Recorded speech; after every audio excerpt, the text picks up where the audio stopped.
وصطفى وسلام على عباده الذين اصطفى أما بعد فأعوذ بالله من الشيطان الرجيم بسم الله الرحمن الرحيم فاسألوا أهل الذكر إن كنتم لا تعلمون صدق الله العظيم وقال النبي صلى الله تعالى عليه وآله وسلم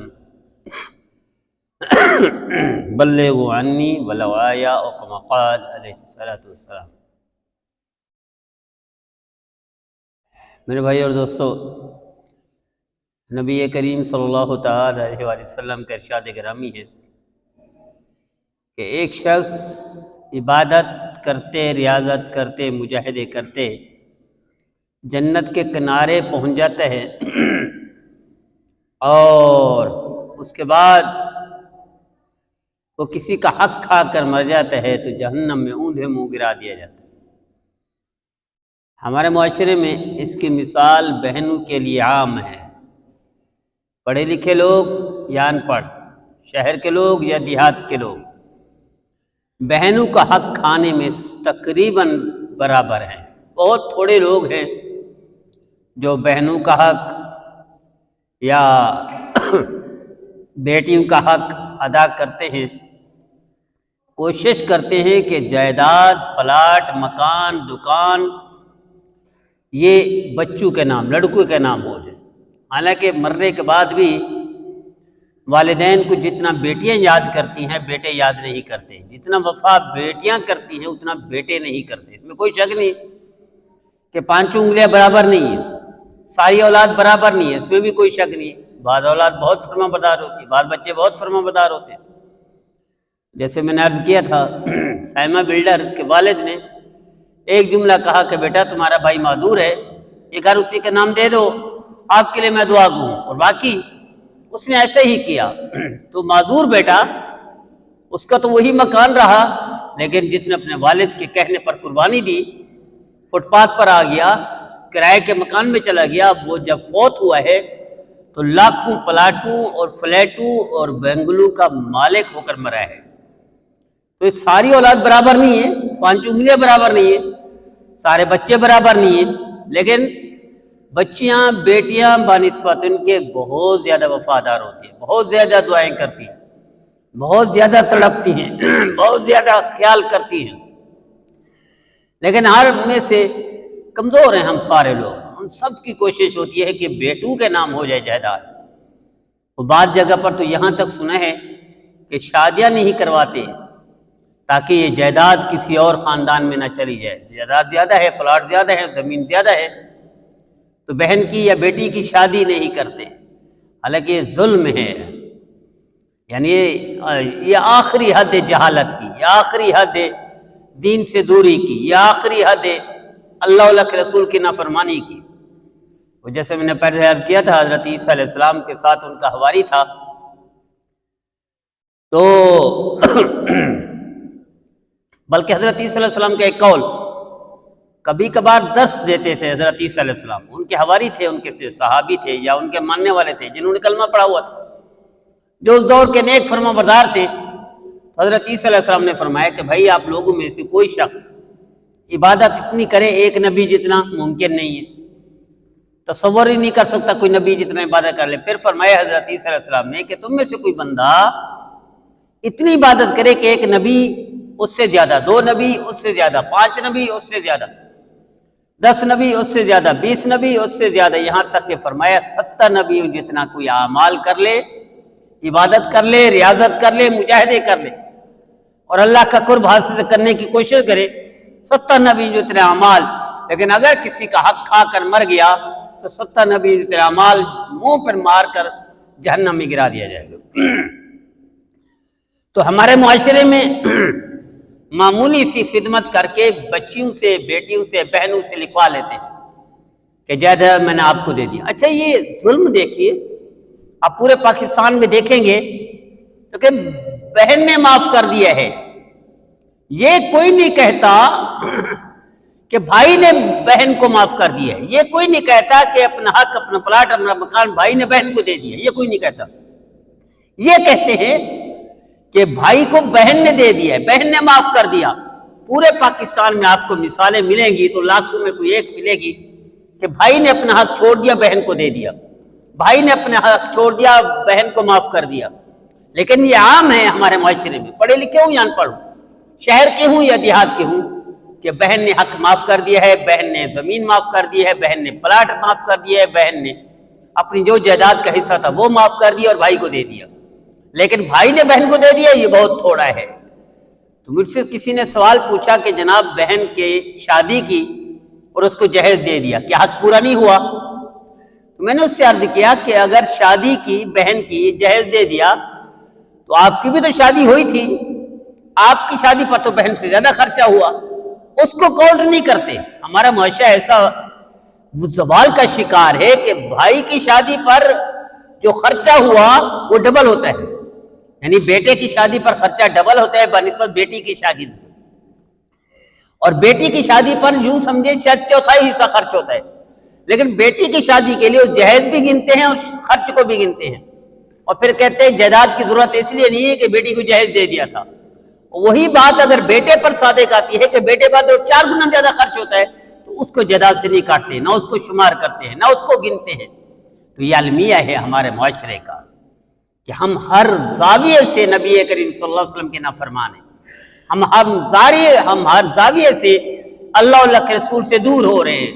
اس وجہ سے ہمارا ملک خوشحالی جیسی ہونی چاہیے تھی اور ہر زاویے سے وافر مقدار میں ہر چیز ہونی چاہیے تھی۔ آپ اندازہ کریں، زرعی ملک ہے ہمارا، گندم ہم باہر سے منگواتے ہیں، زرعی ملک ہے ہمارا، ہم چینی باہر سے منگواتے ہیں، زرعی ملک ہے ہمارا، یعنی دنیا کے چند زرعی ملکوں میں سے ایک پاکستان ہے، لیکن ہم ٹماٹر باہر سے منگواتے ہیں۔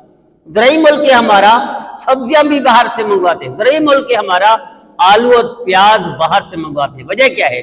وجہ نیچے بدنیتی ہے، وجہ اللہ کے رسول کی نافرمانی ہے، وجہ تربیت کی کمی ہے، کہ جس کی وجہ سے سعودی عرب کی مثال دیا کرتا ہوں، بلکہ دبئی کی مثال لے لیں کہ دبئی ایک صحرا یا ایک ریگستان تھا، آج انہوں نے ایسے ایسے جدید شہر آباد کر دیے کہ ساری دنیا آتی ہے وہاں۔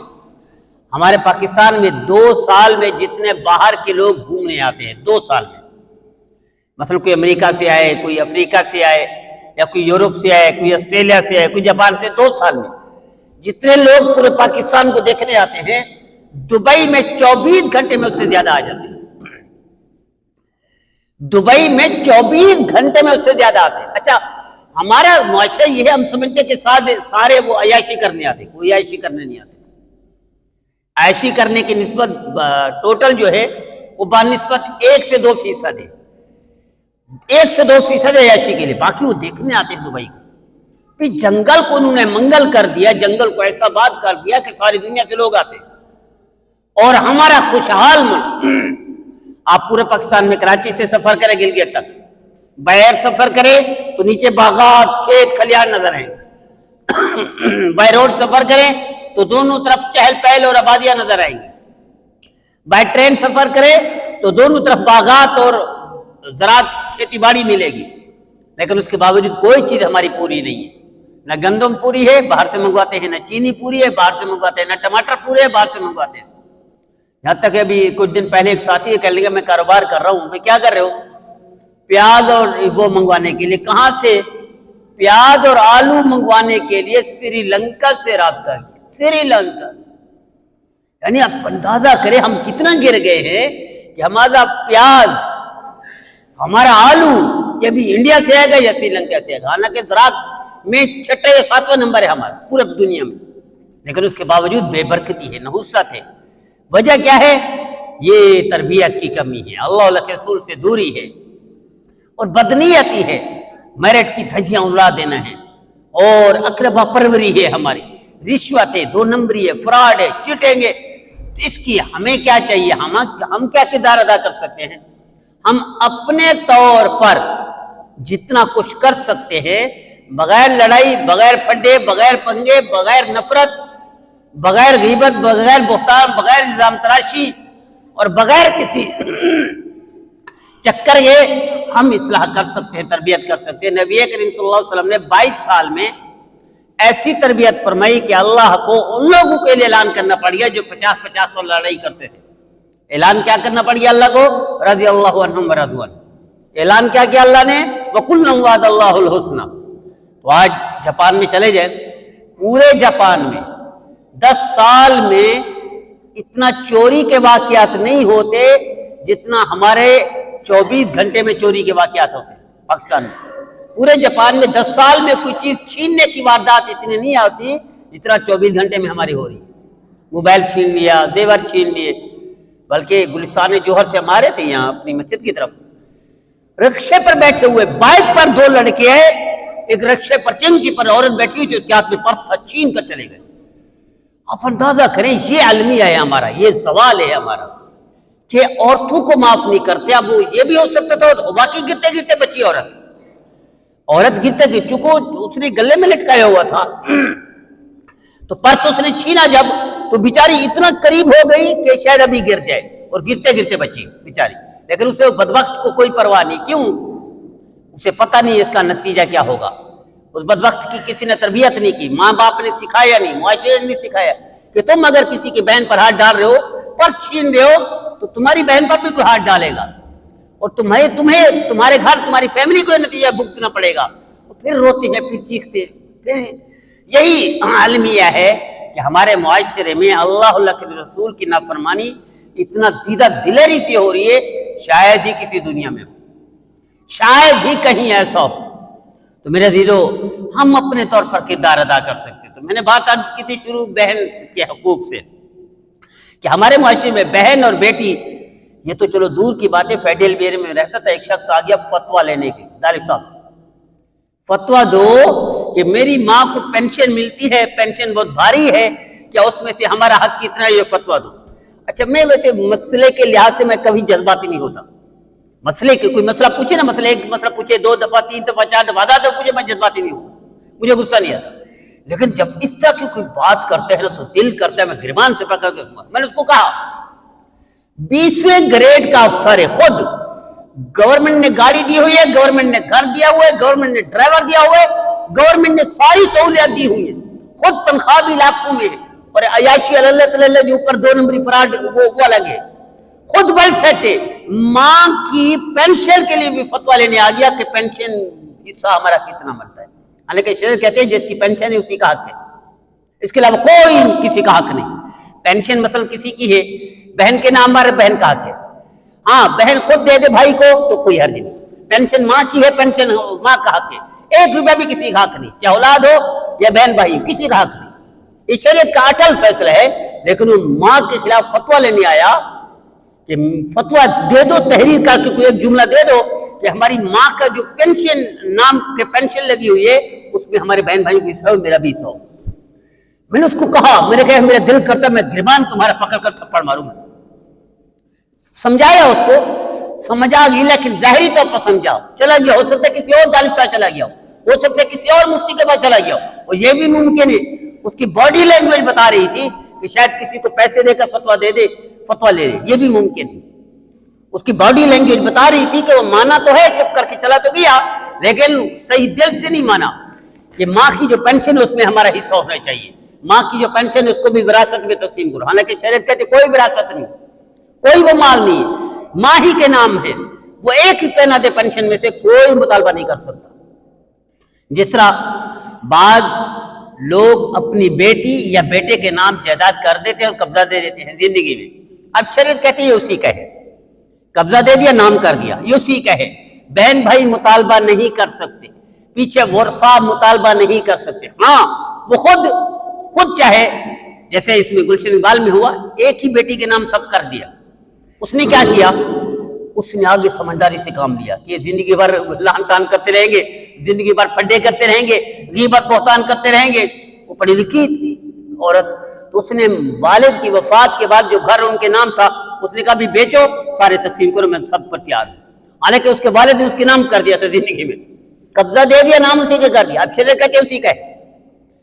اس نے حق مارا تو وہ جانے اس کا کام، جانے اس کی قبر میں، لیکن یہ اسی کا ہے. لیکن اس نے اپنے والد کی وفات پر اس نے کہا بھی تقسیم کرو، میں سب کے لیے تیار ہوں. بھائی کا جتنا حصہ بنتا ہے لو، بہن کا کوئی حصہ نہیں بنتا تھا. حصہ تب بنتا تھا جب اس کے نام پر نہ ہوتی اس کو قبضہ نہ دیا جاتا. مثلا کوئی شخص کہتا ہے یہ آپ کے نام کر رہا ہوں, قبضہ نہیں دیتا, شریعت کہتی ہے یہ نام نہیں ہوگا. دو چیزیں ضروری ہیں کسی کو دینے کے لیے, والد دیتا ہے بیٹی کو, یا بیٹے کو نام بھی کر دے اور قبضہ بھی دے دے, تب اس کو وہی وارث ہوگا. تو بات چلی بہن کے حق کی کہ بھائی آ گیا کہ جہیز جو دیا تھا کیا وہ وراثت میں حق نہیں ادا ہو گیا. اس سے میں نے کہا بھائی جہیز بہن کو دینے کا تو وراثت میں وہ تقسیم کر رہا ہے, اس کو کاٹ رہا ہے, تو آپ کی شادی ہوئی تو بہن سے زیادہ خرچہ ہو گیا, اس کو کیوں نہیں گنتے, اس کو کیوں نہیں کاؤنٹ کرتے؟ تو یہاں خاموش ہو گیا بیچارہ. تو یہ المیہ ہے ہمارے معاشرے میں کہ بہن کا حق نہیں دیتے. میرے عزیزو, دنیا 50 سال کی, 60 سال کی, 70 سال کی, اندرون سندھ ایک جگہ پر جھگڑا ہوا, جس پلاٹ پر جھگڑا ہوا اسی پلاٹ میں قبریں بن گئی ہیں 4 بندوں کی. پلاٹ پر جھگڑا ہوا, 4 بندے قتل ہو گئے, اسی پلاٹ پہ وہ دفن ہوئے, اس پلاٹ پر جھگڑا, وہ بندے مر گئے, پلاٹ پر جھگڑا باقی ہے. ایسا ہمارا معاشرہ گر گیا ہے, اللہ کے رسول سے دور ہو گیا ہے, نافرمانی میں گر گیا ہے. تو یہ میری التجا ہے, میری درخواست ہے کہ جس طرح بعض والدین سمجھداری سے کام لیتے ہیں اور اپنی زندگی میں تقسیم کر دیتے ہیں. اچھا, اپنی زندگی میں جائیداد کو تقسیم کرتے ہیں جائیداد, تو شریعت کہتے ہیں برابر سرابر دے سکتے ہیں. مثلا 100 روپیہ بہن کو دیں, 100 روپیہ بھائی کو دیں, بیٹا بیٹی, بھائی کو بھی 100 روپیہ, بہن کو بھی, یہ دے سکتے ہیں شرعن. لیکن مرنے کے بعد بہن کو 50 روپیہ ملے گا, بھائی کو 100 روپیہ ملے گا. تو لیکن زندگی میں جائیداد دے تو شریعت کا حق ہے, شریعت کہتے ہیں برابر سرابر دے سکتے ہیں. بیٹی کو بھی دے 100 روپیہ, بیٹے کو بھی دے 100 روپیہ, یا بیٹے کو بھی ایک گھر دے دے, بیٹی کو بھی ایک گھر دے دے. تو یہ شریعت کہتی ہے یہ برابر سرابر ہے زندگی میں. ہاں, فرمانبرداری کی بنیاد پر یا معذوری کی بنیاد پر کسی کو زیادہ دے دیتے ہیں, کسی کو دگنا دے دیتے ہیں, تو شریعت کہتے ہیں کوئی حرج نہیں, یہ جائز ہے. مثلا جیسے میں نے سائمہ بلڈر کی مثال دی, 2 بیٹے تھے, ایک پڑھا لکھا سمجھدار اور ویل سیٹ صحت کے اعتبار سے, دوسرا معذور تھا.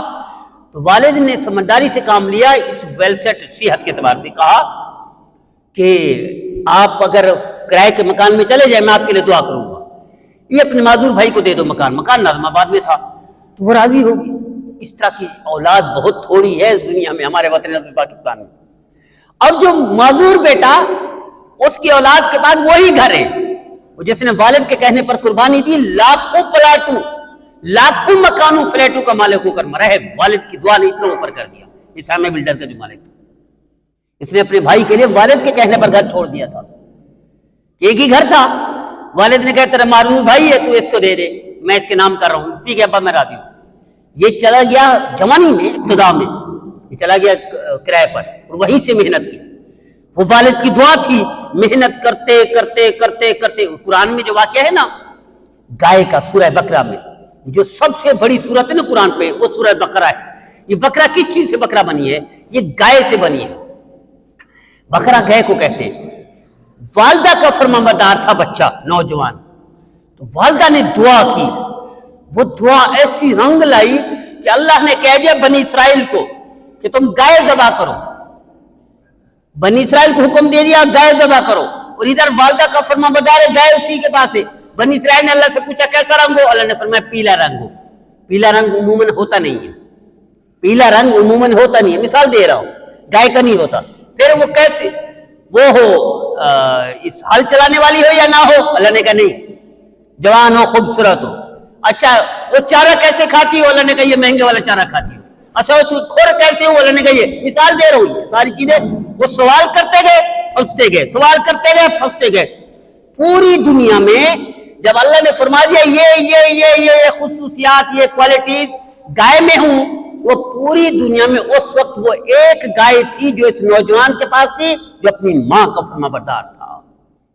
اب یہ بنی اسرائیل والے پہنچ گئے. یہ پہلے پارے دوسرے پارے میں سب سے بڑی سورت اسی واقعے کی ہے. بنی اسرائیل پہنچ گئے. بھیا یہ پوری دنیا ہم نے ڈھونڈی ہے, پوری دنیا, مشرق مغرب شمال جنوب, آسٹریلیا سے امریکہ تک, نیوزی لینڈ سے افریقہ تک, ساری دنیا میں وہ ایک گائے ملی. کیوں؟ اللہ اس کو بدلہ دینا چاہتے تھے.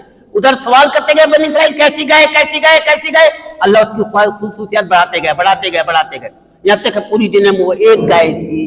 پہنچ گئے. یہ گائے ہم نے قربانی کرنی اللہ کے نام پر.